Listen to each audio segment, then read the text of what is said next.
తాజాగా కలెక్టర్లతో సమావేశమైన సీఎం రేవంత్ వారితో రైతు భరోసా, ఇందిరమ్మ ఇల్లు, ఇందిరమ్మ ఆత్మీయ భరోసా, రేషన్ కార్డులు సహా అన్ని పథకాల అమలుకు సంబంధించి అన్ని అంశాలపై చర్చించారు.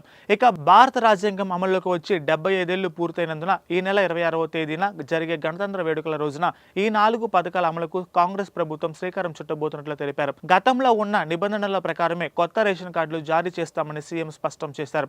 ఒక వ్యక్తికి ఒకే చోట రేషన్ కార్డు ఉండాలని, వేర్వేరు ప్రాంతాల్లో ఉండే విధానాన్ని ముగించాలని పేర్కొన్నారు. రాబోయే రోజుల్లో వన్ రేషన్ వన్ స్టేట్ విధానాన్ని తీసుకురాబోతున్నట్లు ఆయన స్పష్టం చేశారు. ఈ నెల 11 నుంచి 15వ తేదీలోగా పథకాల అమలుకు కావలసిన ప్రిపరేటరీ పనులను పూర్తి చేయాలని అధికారులను ఆదేశించారు. ఇల్లు లేని నిరుపేదలకు ఇళ్లను నిర్మించి ఇవ్వాలనేది ప్రభుత్వ లక్ష్యమని, ఇందుకోసం ఇప్పటికే ఇందిరమ్మ యాప్ ద్వారా గుర్తించిన 18.32 లక్షల మంది వివరాలను జిల్లాలకు పంపించినట్లు చెప్పారు.